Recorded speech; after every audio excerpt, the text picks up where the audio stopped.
औज़ुबिल्लाहिमिनश्शैतानिर्रजीम बिस्मिल्लाहिर्रहमानिर्रहीम रब्बिश्रह ली सदरी वयस्सिर ली अमरी वहलुल उक़दतम मिन लिसानी यफ़क़हू क़ौली।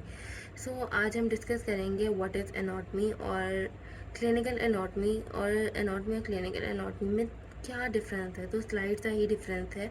Anatomy itself is a study of structure and function of the body. मतलब अगर बॉडी के अंदर कुछ भी प्रेजेंट है तो वो किस जगह प्रेजेंट है और उसका इटसेल्फ क्या स्ट्रक्चर है और वो क्या फंक्शन परफॉर्म करता है, इस सारी चीज़ को कवर करती है एनाटमी। और जो है क्लिनिकल एनाटमी क्या है, क्लिनिकल एनाटमी में होता है कि हमने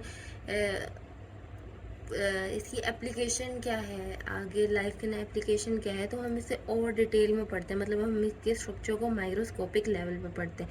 अगर हम एनाटमी में से फिजिकली पढ़ रहे हैं तो क्लिनिकल एनाटमी में हम उसे माइक्रोस्कोपिकली देखेंगे, हम उसे और डिटेल में देखेंगे, उसके फंक्शन को हम पढ़ेंगे। और जब हमें उसका सही फंक्शन पता होगा तो अगर कहीं पे हमारे पास पेशेंट आ जाता है और उसको कोई भी एबनॉर्मेलिटी आ जाती है तो हमें पता है कि हमने उसको उस एबनॉर्मेलिटी को कैसे क्योर करना है, हमने क्या क्या मेजरमेंट्स लेनी है कि वो वापस जो है सारी एबनॉर्मेलिटी, सारा माल फंक्शन, सारा कुछ ठीक हो जाए और जो उसका सेट पॉइंट है, जो उसका हेल्दी पॉइंट है, उस तक वो पेशेंट को लेके जाना है।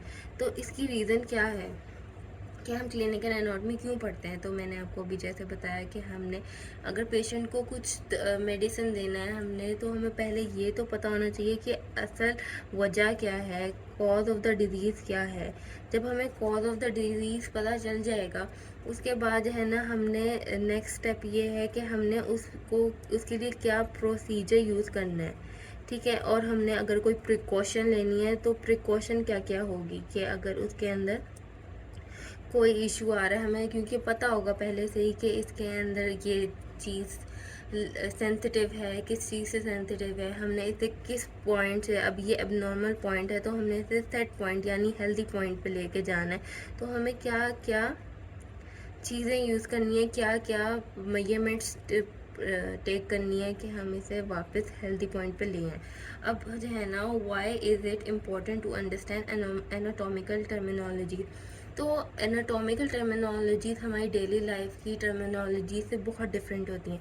तो अब हमें इन टर्मिनोलॉजीज़ को पढ़ने की ज़रूरत ही क्या है कि हम तो ऐसे भी बात कर सकते हैं, ऐसे भी समझा सकते हैं।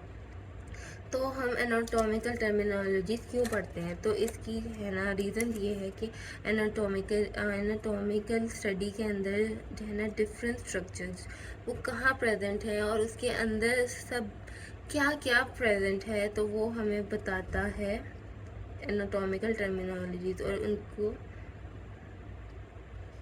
अब कोई भी चीज़, कोई भी स्ट्रक्चर वो हमारे बॉडी के अंदर किस लोकेशन पे मौजूद है, मतलब अगर कोई जॉइंट है वो किस जगह प्रेजेंट है, कोई मसल है उसकी क्या टोन है, कोई हमारे पास जगह है, अब हमें कैसे पता चलेगा ये ऐसी ही है या फिर ये स्वेलन है या यहाँ पे ट्यूमर हुआ हुआ है, ये थिक है, ये जगह थिक होती है या ये सॉफ्ट होती है, तो हमें कैसे पता चलेगा। ये सारा हमें एनाटॉमी ही बताएगी।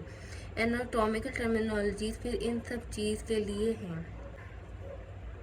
Without anatomical terminology to describe the composition of the body is nearly impossible। कि anatomical terminologies हमारी डेली लाइफ से बहुत डिफरेंट होती हैं, मतलब डिफरेंट वर्ड्स होते हैं। अगर हम एक देखें, अगर हम ब्रेन पढ़ रहे हैं, ठीक है, तो ब्रेन ठीक है कॉमन पता होगा कि ओके ब्रेन, तो उसके अंदर से उसके पार्ट्स हैं, ठीक है, सेरिब्रम, सेरिबेलम, मेड्यूला, पॉन्स, फिर स्पाइनल कॉर्ड, ठीक है। अब ये सारे इनकी पोजीशन क्या है, ये कैसे कैसे मौजूद हैं, तो ये सारा कुछ हमें एनाटॉमी बताएगी।